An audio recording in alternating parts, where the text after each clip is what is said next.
I think it's important to remember tradition and old school ways of doing things.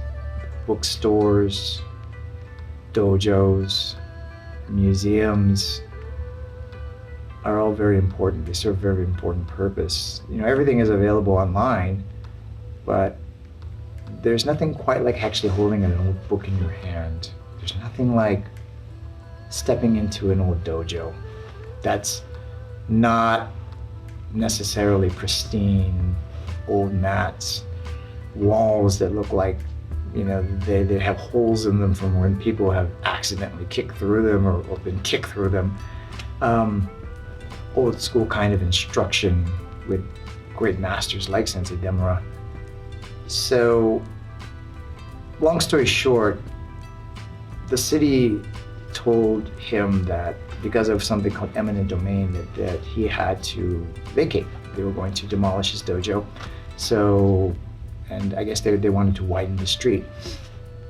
And I got wind of this, and I wanted to interview him in his dojo before that happened. Now, mind you, the same thing happened to my sensei, Sensei Ravago. His dojo, he was forced to vacate, and his dojo was demolished basically because of the same thing. I saw this happening again, and I didn't want to let it go without people remembering what it was like to be in that dojo. Sensei Ravago's cousin, Kurt Abduhan, is a Emmy Award-winning cinematographer. He helped me. We went down to Sensei Fumio Demura's dojo, and we interviewed him. And Kurt was very diligent and meticulous about getting all the little details. He'd take the camera around, and he would even take photos of the doorknob and the wood, the mats on the floor with the straw coming out. And he comes back to me and he says, I think we have something special here that's more than just an interview. So he comes back and he interviews me so that it gets my perspective on things through the beautiful cinematography and through the editing and the music and everything else, all the players involved. A beautiful little gem called The Last Dojo was created, which is my love letter to Sensei and his students, but to anybody who's trained in traditional martial arts or who has trained in a traditional dojo or just has an appreciation for tradition. I'd like to see more things like that, and that's why I think tradition is important.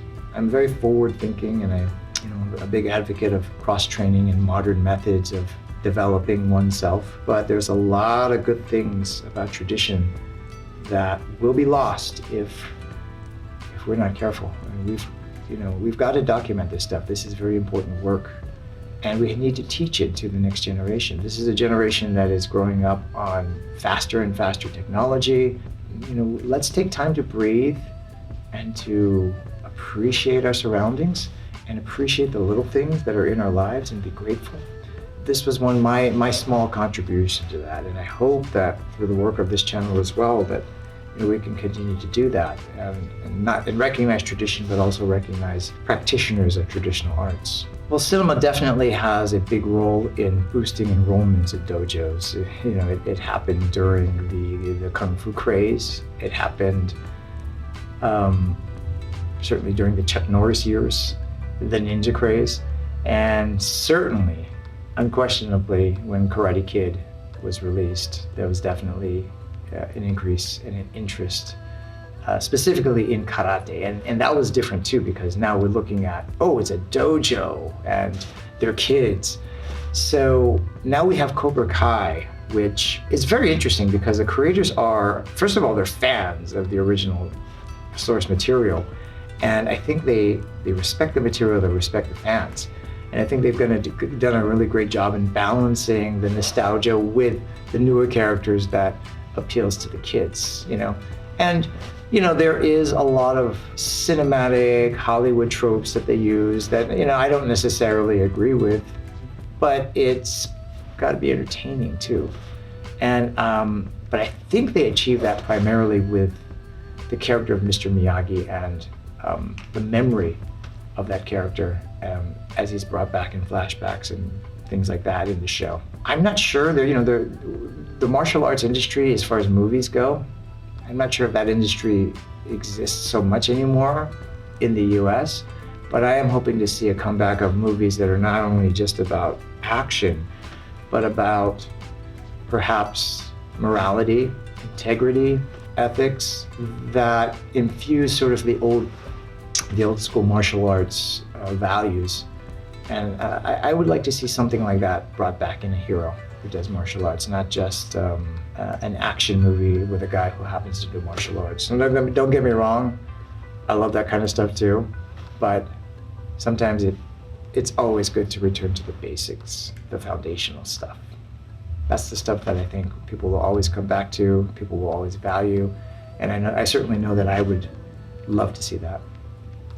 It was 1987. I was taking a class at El Camino College in Torrance. I was taking a self-defense class with a man named Mitz Yamashita. And now, not to be confused with Tadashi Yamashita, and he had no relation. Mitz Yamashita was an Aikido master who was teaching the self-defense class there. One day he says, hey, I am inviting my jiu-jitsu instructor down, and he's going to give a demonstration, and basically anybody who wants to fight him can, and you guys can try to hit him, and he won't hit you back, but he's going to demonstrate the effectiveness of his jiu-jitsu art. I first heard this, I was like, okay, that sounds interesting, so yeah, let's check it out. Rorion Gracie comes down and he brings Royce, who had hair and spoke no English at the time, and the UFC did not exist at the time. And there were a few, I think there were a few of the other brothers as well. I'm not sure, I think Hoyler was down with us. In Portuguese, the letter R is pronounced as an H, by the way. There were people who would go up, primarily strikers, and they would just close the distance so fast and get them on their back, and they would mount them, they would submit them, usually with an arm bar or a choke of some sort, not hurt anybody. And I realized that, I don't know how to defend myself if I'm on the ground. I thought maybe I could punch and kick my way out, but those guys were so quick, and they were so quick with the submissions that I knew I had to learn some of this. Interestingly enough, the people who did the best against the jiu-jitsu guys were the wrestlers. They actually held their own pretty good. Ultimately, the jiu-jitsu did win on those particular days, but the wrestlers were no joke. I got Horion's number from Mitz. I called him up, and he said, yes, by all means, come down. So I went to his garage. It was on a street called Calle Mayor in Torrance. He was my very first jiu-jitsu instructor. And the first thing I learned was, this is what happens when somebody sits on you, and how do you get up off the mount. And they call it a tap and roll now, but it's called in Portuguese a upa. And I think that refers to the sound you make when you hit somebody out. It's like upa! Because of the way it used leverage in your hips and everything, it is still, in my opinion, one of the most important techniques that I've ever learned, and I still teach it to this day. So I was there in the garage. It was $20 for half an hour. You either got Royce or Horion. And at the time I thought it was a lot of money. It really, really wasn't. It was invaluable. And I only did it for a few months, but it was one of the best experiences of my life. And years later, I'm back training with Horion's son, Hiron, and some of the other instructors in Torrance at the Gracie University over on Carson Street. So it's like I've come full circle. And I also train with other jiu-jitsu practitioners as well. Roll with some of my friends who teach me a lot of cool things. I enjoy that aspect of my life, and I'm really happy that I got a chance to experience that when it was, nobody knew what it was. It was super secret stuff. Well, the machitas are great. As Sensei Weber, he teaches over there and has got a really strong affiliation with the Machida family. My first introduction to Machida Karate was at a seminar. There was a gentleman named Joseph Claycomb who is a karate practitioner, and he was hosting a seminar with Sensei Chinzo. So I got a chance to go down there and meet him and train with him. And he invited me to come train with his small class that was being held at the Black House MMA in Redondo Beach. So I did, I enjoyed it, had a good time. Eventually, they would go on to open the big Machida school in Lameda. Now, in between those times, Chinzo tells me that, hey, my brother Lyoto, who I had not met at the time, is going to be doing a seminar at the big Black House gym that the MMA fighters go to in Gardena. And he's going to be doing a seminar. My dad's coming down too. So this was an opportunity for me to actually meet Lyoto, who is the most famous of the brothers, obviously. Former UFC champion, They come from Shotokan Karate, but they've done a lot of cross training. But what's beautiful about the Machiras is that they still have their karate philosophy, their old school respect and humility and continual learning, and they're big believers in the Kaizen philosophy also. So I go to this seminar with some of my students, and sure enough, there he is, and it's like, there he is, he's there, and I had never met Sensei Lyoto before, and I was a little starstruck. He's a big guy, and even though he's the younger brother, Chinzo's the older one, Lyoto's just bigger, and he's just larger than life, but very, very nice guy. When we're done, one of my guys that I brought says to me, I can't find my slippers, my flip-flops. And I was like, jokingly, I said, probably Sensei Lyoto took them. And then he goes, and he comes back and he says, you're right, Sensei Lyoto took my flip-flops. And I'm like, what? So I look, and sure enough, I see Sensei Lyoto, and he's walking around with these flip-flops. And I'm thinking, well, maybe he doesn't realize they're not his. And I said, why don't you go get them back? And he says, I'm not gonna ask him, I'm not gonna ask him for them. And I'm like, so you're gonna just get in the car and go home barefoot with no slippers? And he's like, yeah, pretty much. Eventually, Lyoto slips out of the slippers and gets his own. And I guess, it's kind of like island family mentality where, you see a pair of slippers, you just put them on, you go outside, it's a family thing, right? He didn't mean anything by it. This guy puts the slippers back on. I said, do your feet feel any different? Do you think you got any of his magic? And he's like, I sure hope so. And I'm like, dude, don't ever wash your feet now. Maybe he's still walking around with some of that Lyoto Machida magic in his feet. At least that's what I like to think so. But that was my first introduction to Sensei Lyoto, and he's always been a real gentleman and somebody whom I admire and respect very much in the martial arts. Just, a fantastic fighter and a really good guy. Well, I think that you are as good as the people that you surround yourself with. And if you want to become better, surround yourself with people who are better than you. If you want to know more, surround yourself with people who know more than you, and they are going to push you and challenge you, and eventually you'll just become better just because you're hanging out with people who are going to raise your level. Yes, I think it's very important to surround yourself with great people who are excellent, and people that you like. There are people who believe that you should just stick to one thing and be very good at that. And yes, I do believe that you should develop a strong foundation in something. And that being said, I'm a big advocate of cross-training because it's very interesting to me, and there's a lot of things in other arts that I found are very effective. As a matter of fact, they've made my original Shorin-ryu karate better. And sometimes you have to go outside your art to find things that were already in your art, but you just didn't realize it because you didn't quite see it through that same lens. So yes, I'm a very big fan of cross-training as long as you do it with specificity in mind, having a goal, and that it does not mess up your basics. And we want to make sure that we are doing things that enhance you, not take away from you. For me, the traditional martial arts has helped me access inner strength, self-empowerment, respect, humility, increased overall awareness, and a sense of peace and calm. A lot of that is done through simply taking the time to breathe. It's very important to breathe. That's something that the great Benir Kidas is a very strong advocate of. He calls it breath medicine, and I believe that too. If you take a moment to just breathe, remember who you are, stand in your power. A lot of traditional katas start like that, right? We start in our yoi position, our ready position. That is a moment where I get to breathe, stand in my power, remember who I am, before I start my kata. And I think that is sort of a lot of the essence of what I get out of a traditional martial art. The life lessons that I have learned from most of my teachers across the board is be humble, be respectful, work hard, and never stop learning. It's important to be humble because there's always somebody who's better than you, and it is a trap to think that you are the very best in the world, because there's only one undefeated fighter, and that is Father Time.